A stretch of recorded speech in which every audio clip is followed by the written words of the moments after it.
Hello, you're listening to Storytelling Saga, the podcast that shares stories.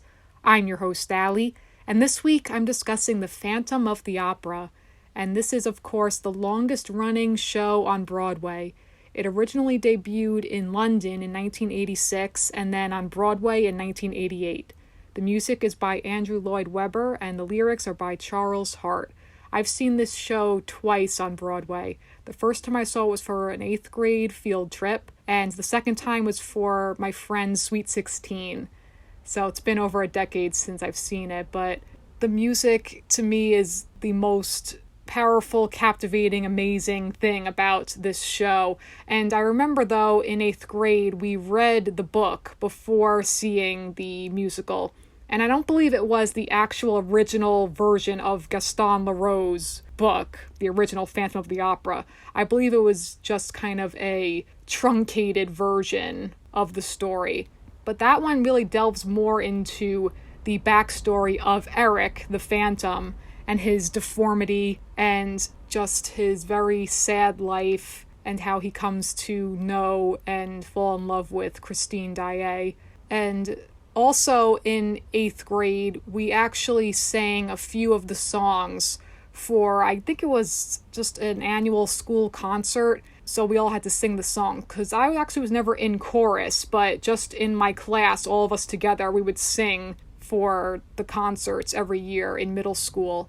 So that year in 8th grade, we sang a bunch of these songs from Phantom of the Opera. We sang Angel of Music, and we sang Phantom of the Opera. So I just remember us rehearsing, and when you just keep singing the songs over and over, then at points people would just kind of like be trying to make each other laugh. I just remember all that now. Oh goodness. And we'd sing layers to the song, and everyone, of course, some would be higher, like the sopranos, and then the altos. I don't remember what I was. I think I want to say an alto.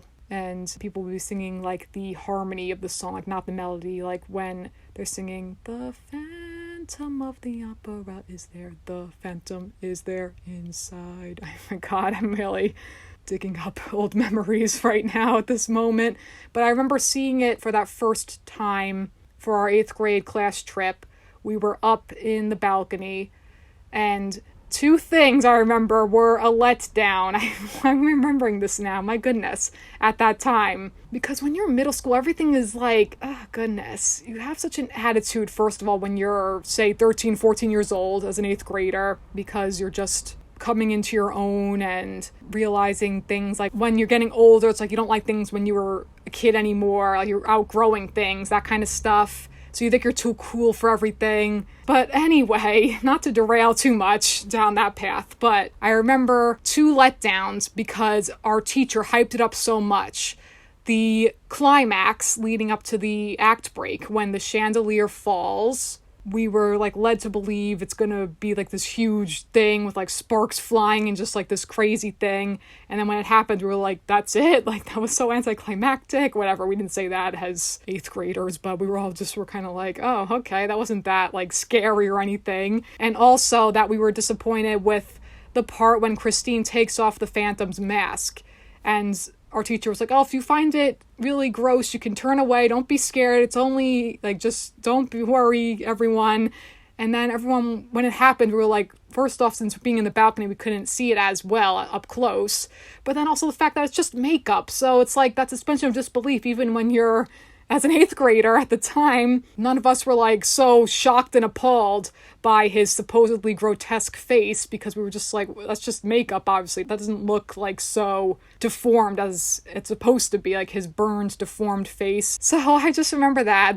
But other than that, though, obviously the big thing, all the music, amazing. And I remember the second time seeing it, it was maybe a dozen of us for my friend's Sweet 16. And I remember that second time that I didn't like the Phantom as much, that I remember thinking, oh, the first time we saw this in 8th grade, that person had a better singing voice, that actor. So I remember the second time, it wasn't as, I was like, oh, not as good, this Phantom.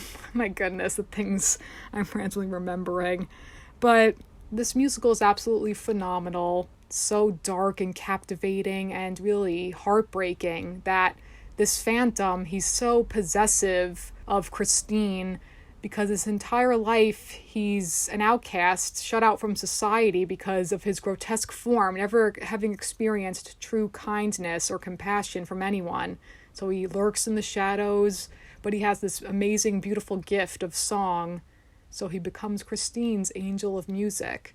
And then obviously, even as, I say as a kid, but even as a young teen, when we read the book and then seeing the show, everyone, all of us, we wanted Christine and the Phantom to end up together. No one was like, oh yeah, great, Christine and Raoul. Like, no, to hell with Raoul. But they're childhood sweethearts. And of course, the true love, really, at the end, when Christine shows the Phantom true kindness, and then he realizes that he has to let her go, that her true love, that she loves Raoul, or Raoul, I say Raoul, but that's true love. As they say, that quote, if you love something, set it free. If it comes back, it's yours. If it doesn't, it never was. So that's beautiful in and of itself. So that's the true love story. But then, actually, a few years ago, I remember reading about the sequel to The Phantom of the Opera, and I didn't even know that existed, first off. And it's loosely adapted from the 1998 novel The Phantom of Manhattan by a different author, so not by the original author Gaston Leroux. But the sequel to Phantom is called Love Never Dies. It's a musical. And I just read the plot a few years ago. I don't even know why or how that came about, but reading the plot, and it was so wild, and then it was a true validation. So spoiler alert, if you haven't read it, haven't heard of it, don't want to hear about it, but if you do, I'll tell you right now. So basically, the whole thing, I don't remember all the details of it, but the big takeaway was that Christine has I believe a son, led to believe that's with Raoul, and it turns out the son actually belongs to the Phantom. So Christine and the Phantom had an affair, I guess, a relationship. She had his child, and then she ends up dying. So really, after all that, the true love really was her and the Phantom. After all that, so true validation. So her and the Phantom were meant to be. Even though the Phantom, it's more like this infatuation with Christine, because he's doing all of this since he controls the opera, everything in the opera. When he has, obviously, when he cuts the chandelier. And I believe that thing with the chandelier, that was something that actually happened in the 1800s or something, or maybe even earlier than that, and that it killed a bunch of people. I believe that was an actual sad, tragic event. But the whole thing with him controlling everything because he wants Christine to be the star, and that she just implicitly trusts him, her angel of music. Oh goodness, I remember singing that now, just thinking angel of music. And my friend liked to joke around changing the lyrics, like mixing up when Meg is talking to Christine, saying, where in the world have you been hiding? Like that whole part, she would like kind of do her own version of it. I remember that now. Oh my goodness.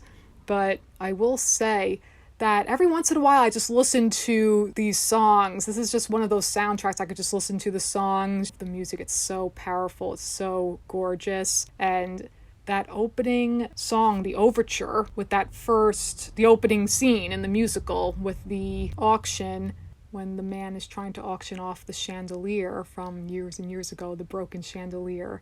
And then when the Phantom theme starts, that organ music, it's so powerful and grand, and just thinking about it and listening to it, because listening to the songs in preparation for this episode, that it just immediately sweeps me up. I just get lost in it. I just love that theme, that grand, powerful organ theme of the Phantom of the Opera. Just that overture alone just makes me feel like it can just instantaneously change my mood and uplift and put a smile on my face. It's one of those songs. Also, this reminds me that actually I have the Phantom of the Opera book, as in the sheet music for all the songs, because I learned a bunch of those songs when I took piano lessons back in high school. And every once in a while, still to this day, I just play the songs every now and then to just kind of brush up. And the one I played the most was actually All I Ask of You.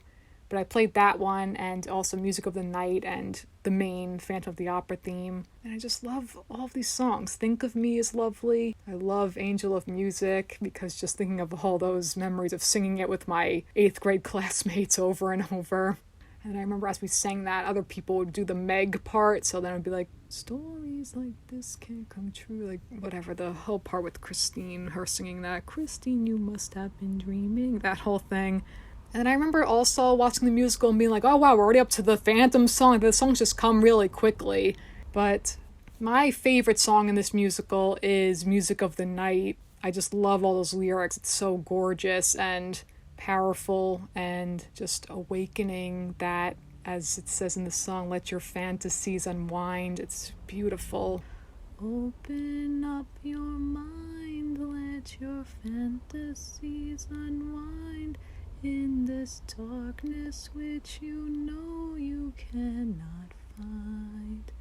The darkness of the music of the night. And I also love All I Ask of You, the lovely ballad with Christine and Raoul. But actually I remember with Phantom of the Opera in particular, with that song, I remember presenting that song to like my music theory class. I think I was either a freshman or a sophomore in high school. But All I Ask of You, that song I would always play on the piano. And it's devastating that the Phantom feels so betrayed, but then he's just so unhinged and he will stop at nothing to have Christine for himself. And I know there's all that other stuff with Carlotta, the prima donna. I like that song too, Prima Donna. Prima Donna. That's a nice one too, though. And then after the act break, when Christine and Raoul are celebrating their engagement, and it's that song Masquerade. And another one I really love, though, is The Point of No Return. Also before that, with Wishing You Were Somehow Here Again, when Christine goes to her father's grave, and that's so sad.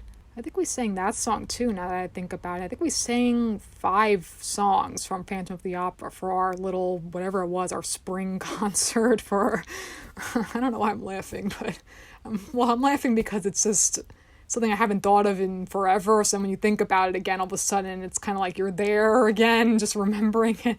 So that's why I'm kind of, I remember a different year we sang songs from Greece, so trying to learn just on a side note, we go together, like, anyway.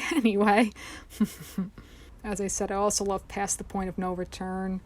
Past the point of no return, the final threshold, what more unspoken secrets will we learn beyond the point of no return? And that final image with Meg when she finds the Phantom's mask and she holds it up and it's just under the spotlight, that always stuck with me too. And just that symbolism of unmasking and showing your ugly side so that the person you love sees you in all of your ugliness and all of you, and that Christine still accepted him and felt compassion towards him. So that in itself is true love as well. So the acceptance of yourself and just the Phantom in his grotesque form, but that he does have that kind, if not wounded soul to him, since he faces such darkness, but that uncovering the monster, so to speak, unleashing that darkness into the light, just all that symbolism there. It's so lovely and so powerful, and honestly, it's so parallel to, and I'm only bringing this up because it's so relevant, it's so fresh in my mind since I just watched it with my sister, but it's so relevant to Fruits Basket because we just finished up the first season of the new season of Fruits Basket. Season 2 should be coming out in a few months. I'm very excited, but I digress. But it's similar with Toru seeing Kyo's true form, but that's all. I don't want to, derail too much, but it's so similar, and that powerful, true acceptance and love is so moving and captivating and just a lovely, amazing, incredible musical. And the movie version is great too, that 2004 movie with Gerard Butler as the Phantom. That's really well done as well. But overall, just what a lovely, dark, captivating romance. And it's over now, the music of the night. And with that is going to conclude this week's episode of Storytelling Saga. You can follow the podcast on Facebook and Instagram at Storytelling Saga, as well as on Twitter at Storytell Saga. You can also send me any questions, comments, or writing prompts. by leaving me a message in the contact section of storytellingsaga.com or by sending me an email at storytellingsaga@gmail.com. Next week is my birthday, so please join me as I celebrate. Until then, thank you for listening, and remember, write what you love.